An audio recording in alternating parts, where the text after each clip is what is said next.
Well, I'm going to try my third or fourth, I think it's the third Camaro SS, 2012 Camaro SS convertible video. And we're going to try to capture acceleration getting on the on-ramp of this freeway. So, now that it's night near Washington, D.C., maybe we might have enough room to accelerate. That's been very difficult to find room to do anything. Alright. Probably won't be able to accelerate from zero, but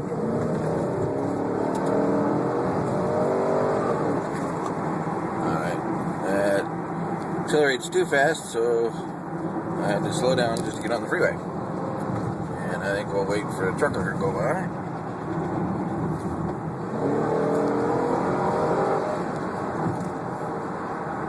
Yeah, there's still too many people to test this thing out thoroughly.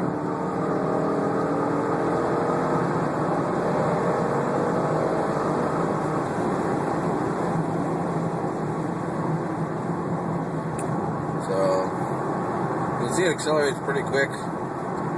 Can't really do it 0 to 60 or 0 to 100. There's too much traffic. But as you can see, the heads-up display,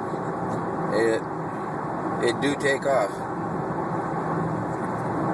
Seems to handle fairly good.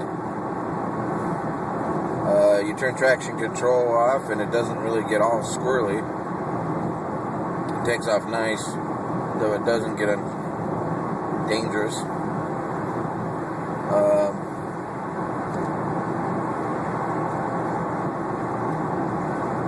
Like I said, I think that I would consider this like a gazelle that wants to go fast, but doesn't necessarily have to.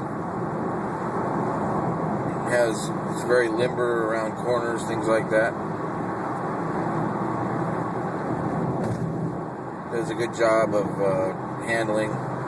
We sat in this car earlier in some very heavy traffic, and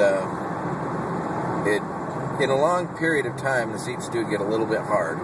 They're comfortable enough, but it's a little bit hard. The suspension is definitely very hard.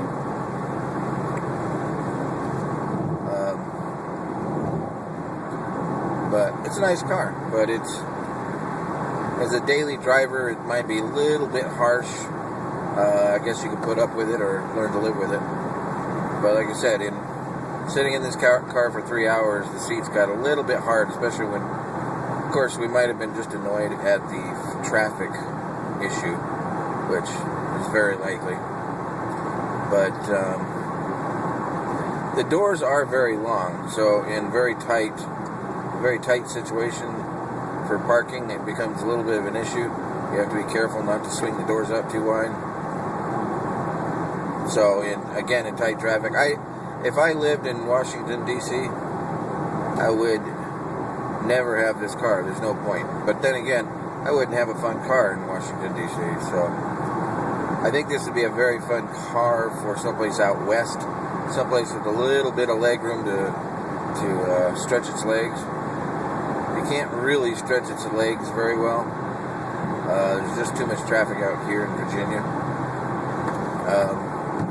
But I think out west it would definitely be a pretty nice car. If you could, it definitely passes very well.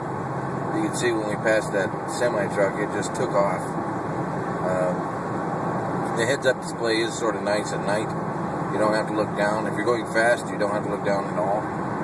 So that's sort of a nice thing. Overall, it's a pretty nice car for the money. Again, I think if I read, comparative to this site, it said that this exact version was $27,000, almost $30,000. But I don't know, it's a nice enough car. Thanks for watching.